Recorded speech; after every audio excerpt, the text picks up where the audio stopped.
이번엔 일본 현지로 가보도록 하겠습니다. 한국경제신문 정영효 도쿄특파원 연결되어 있습니다. 먼저 전일 마감했던 일본 증시 특징적인 부분 짚어주시죠. 네, 11일 도쿄 증시에서 니케이 225 지수는 3영업일 만에 소폭 반등했습니다.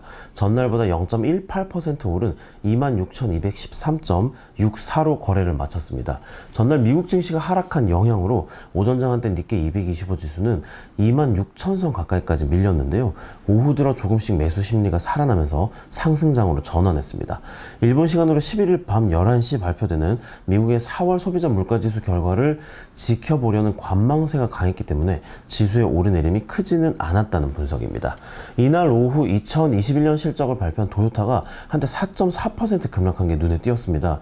도요타는 지난해 일본 제조업 사상 최대 규모의 이익을 냈다고 발표했는데요.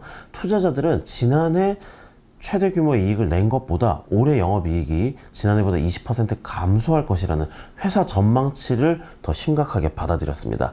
프라임 시장 상장 종목의 60%가 넘는 1158개 종목이 하락했습니다. 오른 종목은 629개였습니다.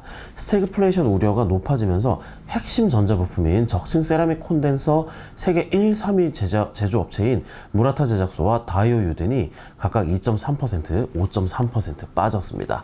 지난 9일 사상 최대 규모의 실적을 발표한 소니그룹은 2.1% 올랐습니다.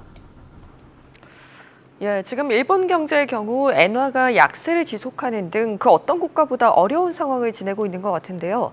그런데 지금 기업들의 성장세가 지역별 차이가 있는 걸까요?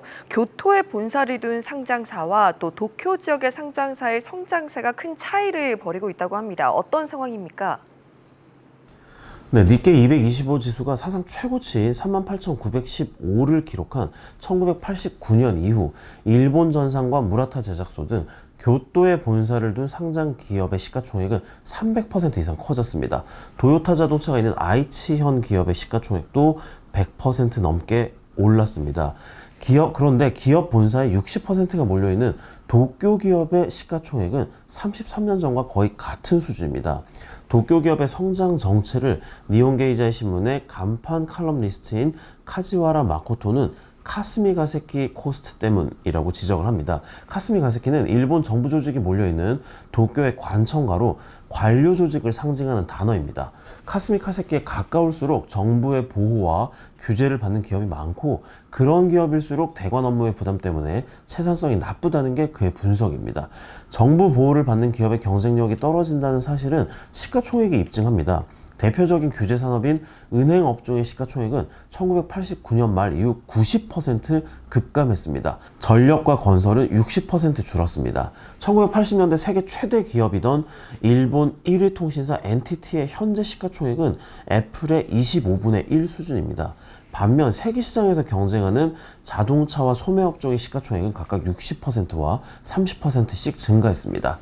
정부 보호에 의지하는 일본 기업들이 관청의 눈치를 살피는데 급급한 나머지 지난 20년간의 엔저와 초저금리 기회를 살리지 못했다는 지적이 나오는 이유입니다.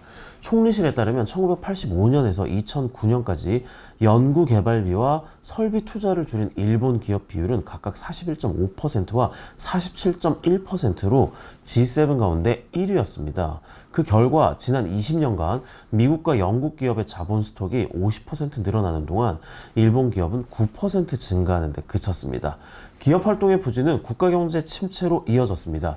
2008년 글로벌 금융위기 이후 2019년까지 일본의 국내 총생산은 7% 늘었습니다. 반면 같은 기간 미국은 20%, 아시아 국가들은 2배씩 GDP가 증가했습니다.